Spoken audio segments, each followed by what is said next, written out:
Good morning students. कैसे हो आप लोग? क्लास में भी हम लोग का डेप्रिसिएशन चैप्टर चल रहा है। एंड मुझे ग्रुप में मैसेजेस आ रहे थे लाइक बहुत किसी को कुछ डाउट है। लाइक क्या डाउट है I don't know, but some of you are facing issues while solving the sum. However last question जो मैंने क्लास में दिया था कल वो ये है, लाइक आप अपनी स्क्रीन पे देख सकते हो।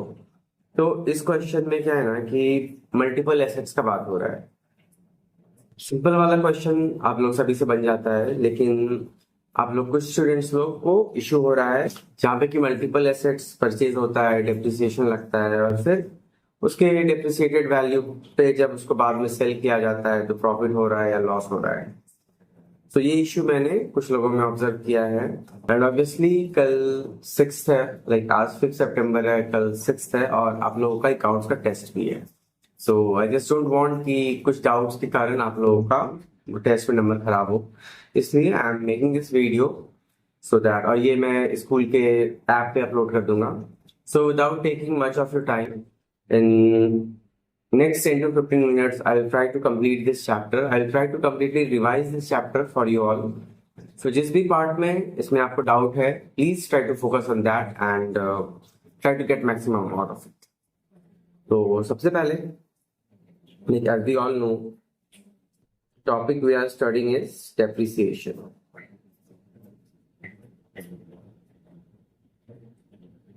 तो डेप्रिसिएशन में जनरली क्या होता है कि एसेट का वैल्यू घट जाता है। Like if you talk about the definition, so it says that depreciation is a reduction in value of assets due to what? Some reasons, obviously, like uses, obsolescence, wear and tear, increase in means upgradation in technologies, etc. कुछ भी हो सकता है। Like किसी भी कारण से जब हमारे एसेट्स का वैल्यू घट जाता है तो we call it as depreciation. Like obviously fix assets का बात हो रहा है।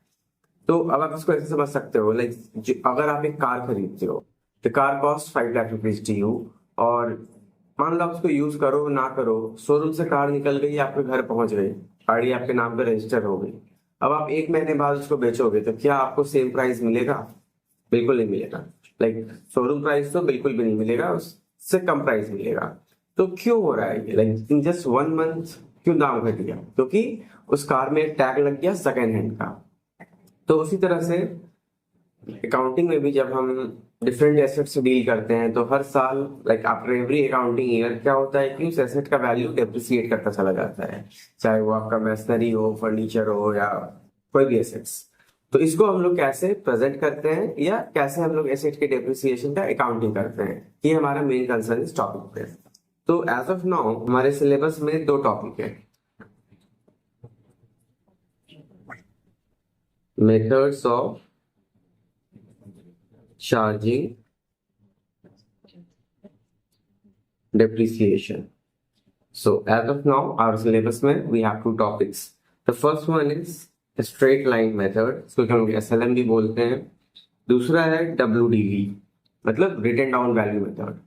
It is also called as reducing balance method, क्योंकि यहाँ पे depreciation घटता चला जाता है, और SLM में क्या होता है, depreciation fixed रहता है, इसलिए इसको fixed installment method भी बोलते हैं। So if I talk about the other name, SLM को हम लोग fixed installment method ही बोलते हैं, और WDV को reducing balance method। तो मेन डिफरेंस क्या है इसमें? तो मेन डिफरेंस है कि डेप्रिसिएशन हम लोग चार्ज कैसे करते हैं। फॉर एग्जांपल, कोई एसेट है, कोई एसेट है जिसका की कॉस्ट है 5 लाख रुपीज। तो इस 5 लाख पे और इसका एस्टिमेटेड लाइफ, यहाँ पे एस्टिमेटेड लाइफ वर्ड है, लाइक ये नहीं है कि चल ही जाएगा, हम लोग एक अंदाज लगाते हैं 10 ईयर्स है। तो अगर मशीन का वैल्यू 5 लाख है, एस्टिमेटेड लाइफ 10 ईयर्स है, तो मे बी यहाँ पे अगर कैलकुलेट करें डेप्रिसिएशन तो क्या आएगा, like 5 lakh divided by 10 years, so it will come to 50,000 per year. तो हर साल हमारा डेप्रिसिएशन 50,000 लगता है।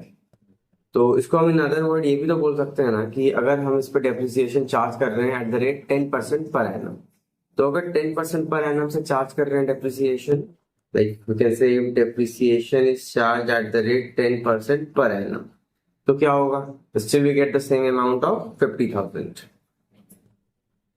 तो अब यहाँ पे डेप्रिसिएशन लगेगा कैसे, लाइक इनिशियल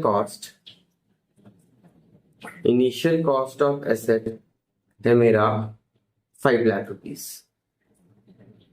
उसके बाद फर्स्ट ईयर में डेप्रिसिएशन लग जाएगा एट द रेट 10%, तो कितना हो जाएगा 50,000। तो डेप्रिसिएशन से वैल्यू घटेगा, सो नेक्स्ट ईयर इसका वैल्यू बचेगा सिर्फ 4,50,000। फिर सेकेंड ईयर जो डेप्रिसिएशन लगेगा, second year depreciation again eight the rate 10% per annum, तो फिर से ये हो जाएगा 50,000। फिर ये घट के कितना हो जाएगा, so the value will be, closing balance of the asset will be 4 lakh rupees.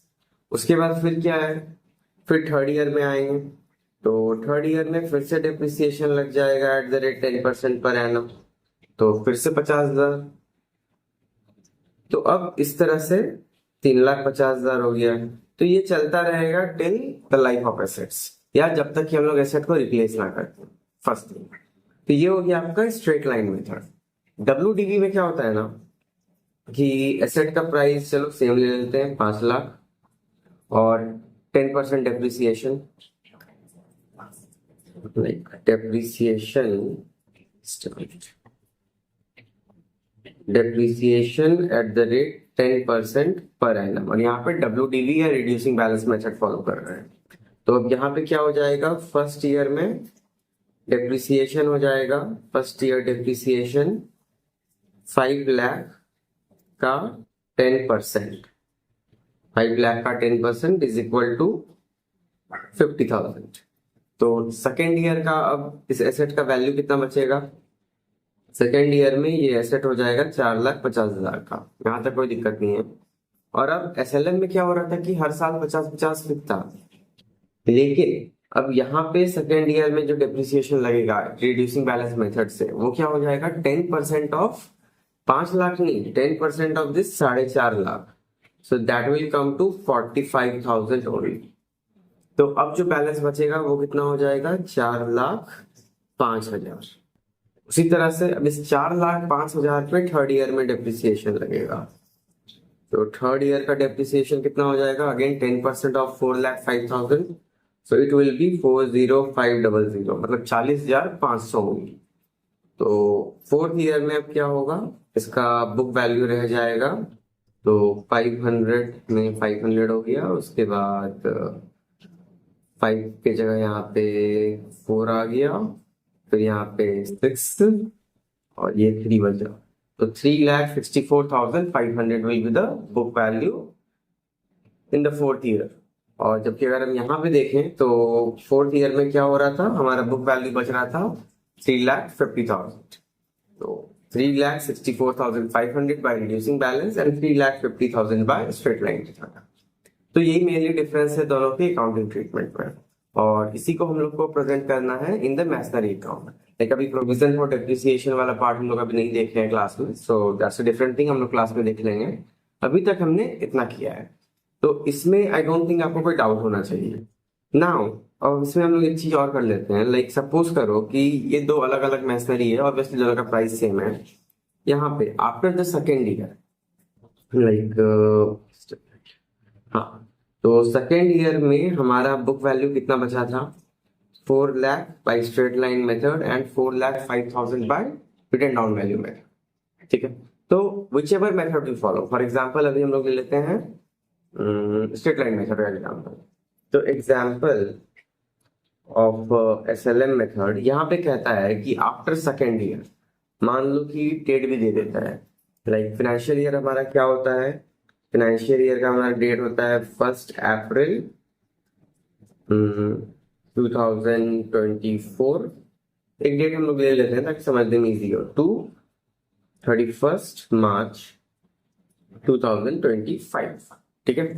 तो मान लो यहाँ पे ये जो 4 लाख रुपया है, ये हमारा बुक वैल्यू है on the date of first day of 2024, मतलब अप्रैल 2024 को 4 लाख है, ठीक है।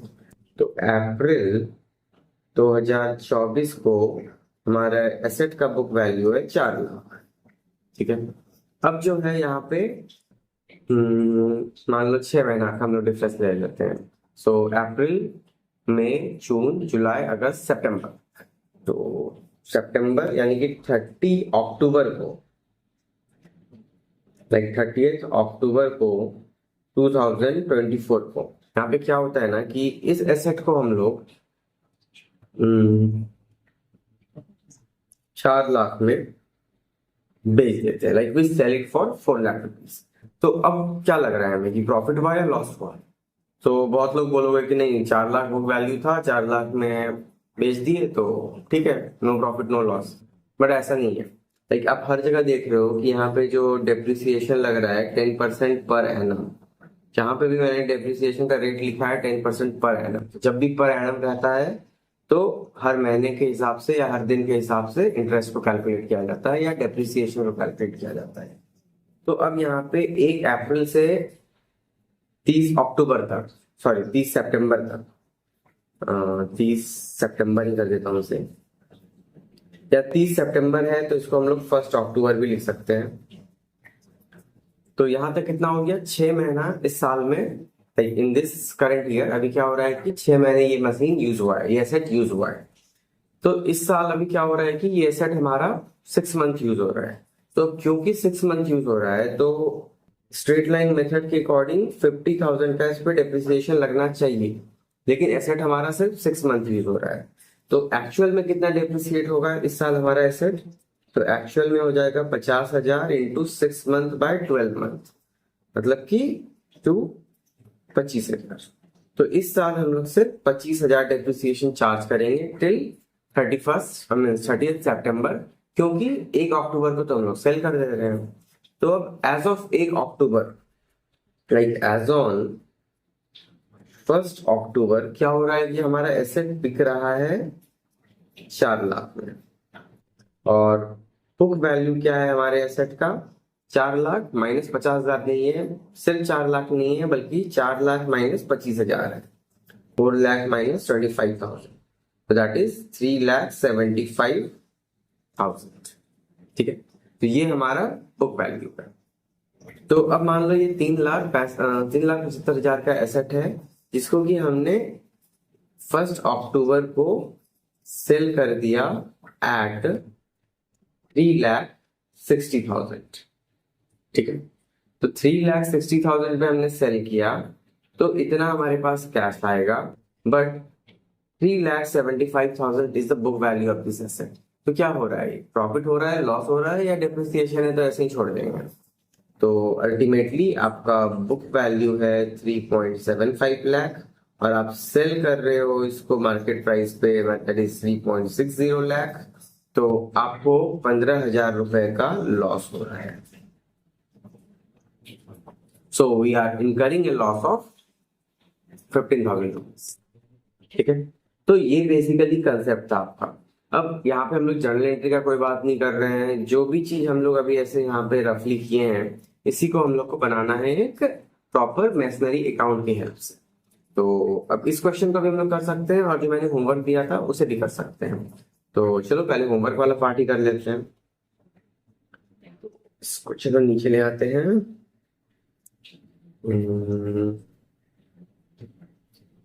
ओके, सो ये है हमारा होमवर्क जो मैंने क्लास में दिया। Let's try to solve this. तो यहाँ पे क्या होगा कि सबसे पहले हम लोग बनाएंगे एक मैसनरी अकाउंट। तो अब इस होमवर्क वाले क्वेश्चन को हम लोग चलो बना लेते हैं with the help of masonry account. तो कैसे बनता है मैसनरी अकाउंट? लाइक क्या है masonry account? Just normal ledger account है।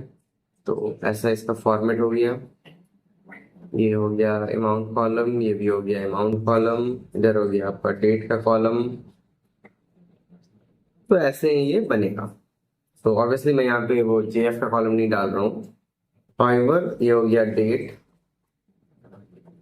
Particular amount, date, particular amount. ठीक है। और इसका नाम क्या लिखेंगे? Masonry account, masonry account. ये हो गया अपना डेबिट साइड, ये हो गया क्रेडिट साइड। यहाँ तक इस फॉर्मेट में तो किसी को कोई दिक्कत नहीं होगा। Now let's try to solve this. तो सबसे पहले क्या बोल रहा है, ऑन 1 अप्रैल 2020। चलो 2020 को 1 अप्रैल क्या हो रहा है, मशीन परचेज किया गया for 1 lakh rupees charging depreciation eight the rate 10% per annum. तो मशीनरी परचेज किया गया तो क्या एंट्री होगा, मशीनरी अकाउंट दिया टू कैश, तो टू कैश अकाउंट आ गया 1 लाख रुपीज, कोई दिक्कत नहीं है। उसके बाद फिर क्या बोल रहा है कि डेप्रिसिएशन 10% पर एनम लग रहा है, ठीक है लगा देंगे। उसके बाद फिर बोल रहा है on 1 January 2021 purchase a second machinery for 50,000। तो अब यहाँ पे देखो डेट क्या है, 1 जनवरी 2021 और अभी हम लोग कर रहे हैं 2020 का, मतलब कि हमारा 1 अप्रैल 2020 से लेके 31 मार्च 2021 तक ये हमारा फाइनेंशियल ईयर है। लेकिन ये जो मशीन परचेज हो रहा है 1 जनवरी 2021 को, क्या ये अगले साल हो रहा है या इस दोनों के बीच में यहाँ पे हो रहा है, सेम मीन्स इस ईयर में ही हो रहा है? ऑब्वियसली इसी ईयर में हो रहा है, 1 तारीख को हो रहा है, तो इसी साल क्या हो जाएगा, on 1 January 2021 which falls in the same financial year. फिर से हम लोग कर रहे हैं टू कैश 50,000, लाइक ये हम लोग दूसरा मशीनरी खरीद लिए। तो चलो समझने के लिए, याद रखने के लिए, कैलकुलेशन के लिए हम लोग यहाँ पे M1 M2 लिख देते हैं। उसके बाद अब हम लोग डेप्रिसिएशन चार्ज करेंगे। तो डेप्रिसिएशन कब चार्ज करेंगे, एंड ऑफ द ईयर। तो 31 मार्च 2021 को हम लोग डेप्रिसिएशन चार्ज करेंगे। तो क्या हो जाएगा, बाय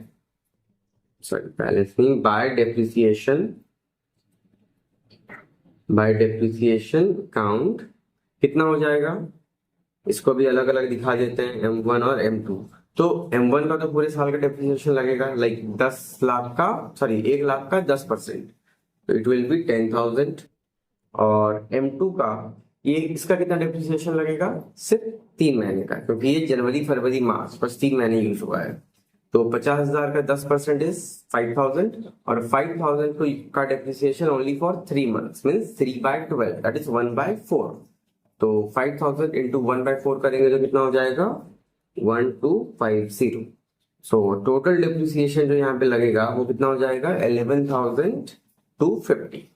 तो चलो लिख देते हैं 11,250। तो अब यहाँ पे अगेन 31 मार्च 2021 को ही क्या करेंगे हम लोग, बाय बैलेंस शीट, लाइक ये हो गया closing balance of the assets. तो ये कितना आ जाएगा, 1,50,000 टोटल हो गया हमारा, 1,50,000। इधर भी हम लोग लिख देंगे 1,50,000 और अल्टीमेटली यहाँ पे 1,50,000 माइनस 11,250, तो कितना हो जाएगा, 1,40,000, 1,38,000, हाँ, तो 1,38,750। तो 1,38,750 is the closing balance of masonry account, ठीक है। अब जो हमारा बैलेंस सीडी है वही नेक्स्ट ईयर हमारा क्या हो जाएगा, बैलेंस बीडी। तो ठीक है, तो अब हो जाएगा अगेन 1 अप्रैल 2021 इटसेल्फ। तो यहाँ पे हम लोग क्या करेंगे, टू बैलेंस बीडी, तो आ जाएगा 1,38,750। और अब क्या इस साल कुछ हो रहा है क्या,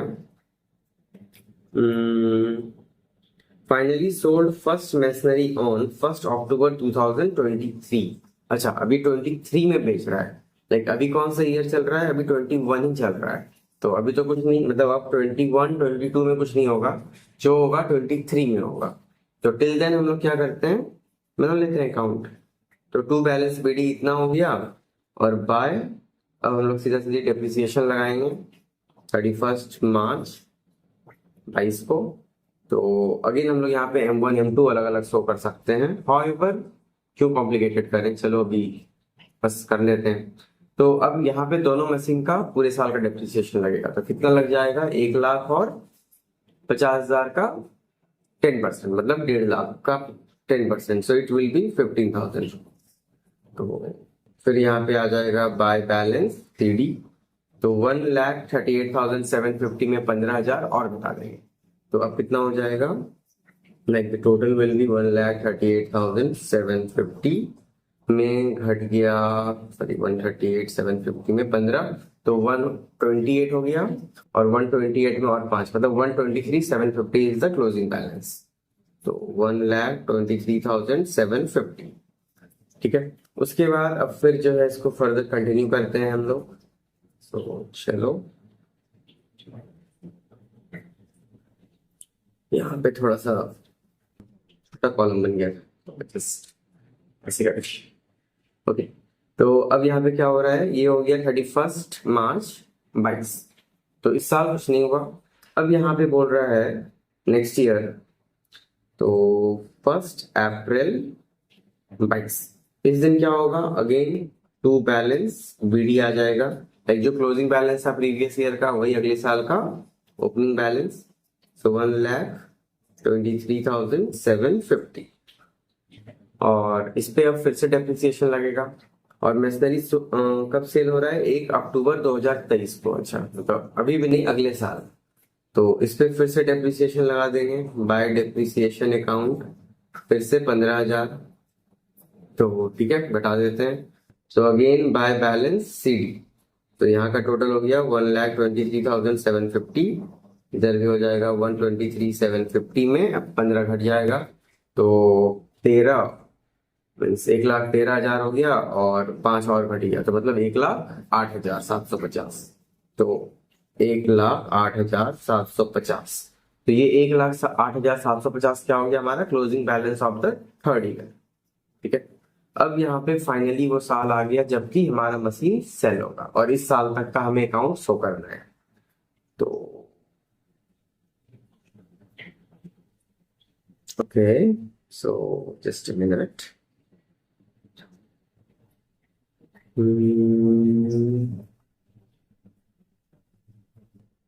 ओके, यहाँ पे क्वेश्चन में फॉर 3 years है, हाउएवर इट्स माय फॉल्ट। चलो ये 3 year नहीं, यहाँ पे 4 year होना चाहिए, तब तो हमारा कंसेप्ट बनेगा। तो मशीनरी का 4 साल का अकाउंट दिखाना है। तो अब हम लोग आ गए हैं 4th ईयर में, तो ठीक है। तो अब क्या होगा, अगेन 1/4/2023, और यहाँ पे अब to balance BD, so this will be 1,08,750, ये हो गया हमारा ओपनिंग बैलेंस। और यहाँ पे अब फिर से क्या आएगा, बाय डेप्रिसिएशन। बट अब क्या हो रहा है, अब वो ये रहा है कि 1 अक्टूबर 2023 को ये मशीन बिक रहा है, जो कि फर्स्ट मशीनरी, यहाँ पे लिखा भी है, पहला मशीन जो कि स्टार्टिंग में खरीदा गया था वो 1 अक्टूबर 2023 को 60,000 में बिक रहा है, ठीक है। तो 1 अक्टूबर का मतलब क्या हुआ कि ये मशीन से 6 महीने यूज हुआ है। तो अब हम लोग इसको थोड़ा अलग अलग कर देते हैं, like bye depreciation on first machine. तो कितना हो जाएगा इस साल, अभी तक उस पर 10,000 लग रहा था, बट इस साल अब इस पे सिर्फ 5,000 का डेप्रिसिएशन लगेगा, क्योंकि सिर्फ 6 महीने यूज हुआ है। तो 5,000 का डेप्रिसिएशन लग गया। और चलो यहाँ पे हम लोग अब टू बैलेंस BD में अलग कर लेते हैं M1 और M2 का वैल्यू। तो M1 का value, since this is the 4th year, मतलब कि 30,000 ऑलरेडी वैल्यू बढ़ गया है, तो उसका वैल्यू 1,00,000 का अभी कितना रहा होगा, 70,000। तो M2 को चलो छोड़ दो, 70,000 इसका बुक वैल्यू रहा होगा in the beginning of the 4th year. और 6 महीने यूज करने के बाद इस पे ऑलरेडी 5,000 का डेप्रिसिएशन लग गया है, मतलब 70,000 माइनस 5,000 कितना हो गया, 65,000। तो as of today, as of कितना है डेट, 31st नहीं, as of 1 October, like 1 October को, 1 अक्टूबर 2023 को,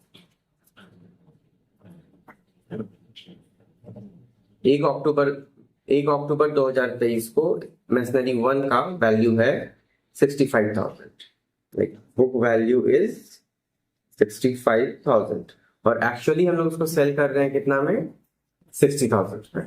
तो यहाँ पे क्या हो जाएगा, जैसे टू कैश होता था वैसे बाय कैश, क्योंकि अब मशीन गया मतलब और पैसा आ गया। तो पैसा आ गया मतलब एंट्री क्या होगा, कैश अकाउंट दिया टू मैसनरी सोल्ड, तो मशीन के अकाउंट में क्या आ जाएगा, बाय कैश। तो यहाँ पे आ गया 60,000 बाय कैश, 60,000 बाय डेप्रिसिएशन 5,000।